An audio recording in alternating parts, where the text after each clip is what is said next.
제가 초등학교에 다니던 시절의 이야기입니다. 그때 저를 돌봐주신 근처의 할머니가 병으로 쓰러지시고 나서 식물인간 상태가 되셨습니다. 할머니는 혼자 사시는 분이었고 친척도 없었던 모양입니다. 저는 할머니 집에서 과자를 먹거나 할머니가 알려주시는 팽이치기 같은 옛날 놀이로 할머니와 같이 놀기도 했습니다. 하지만 할머니는 쓰러지셔서 이제는 저와 놀아주시지 못하게 된 것이죠.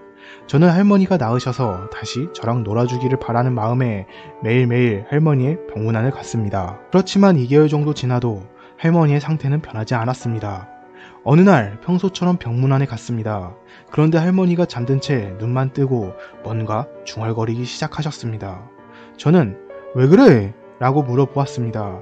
하지만 할머니는 유리, 철수, 맹구, 준 이라고 계속해서 말하기 시작했습니다. 유리, 철수, 맹구는 제 친구였습니다. 마지막에 준은 저의 이름입니다. 갑자기 중얼거리는 할머니가 왠지 무서워졌습니다.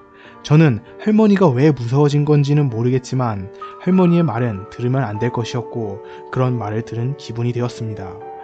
저는 그날부터 무서워서 병문안을 하러 가지 않게 되었습니다. 며칠 지나고 친구인 유리가 근처의 강에 빠져서 죽어버렸습니다. 왠지 저는 유리의 죽음을 할머니에게 보고해야 된다는 생각이 들었습니다. 그래서 오랜만에 할머니의 병문안을 갔습니다.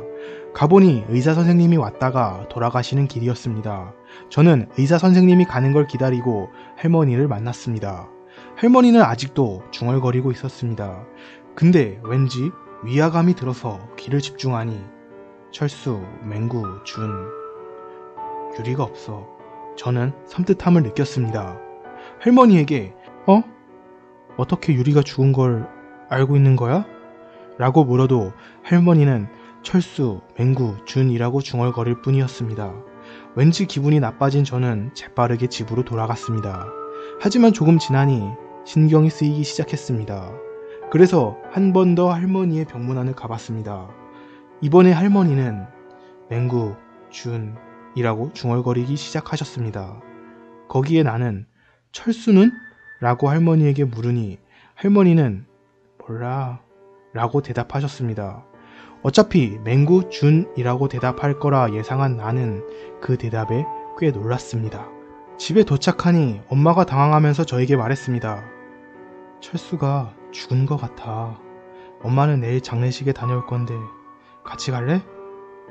엄마랑 같이 장례식에 다녀오고 나서 얼마 지나지 않아서 할머니도 결국 돌아가셨습니다. 너무하다고 생각하실지 모르겠지만 사람이 죽고 이렇게 안심한 건 처음이었습니다.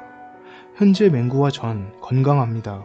하지만 할머니가 죽은 것이 조금만 더 늦었다면 맹구도 저도 죽었을지도 모릅니다.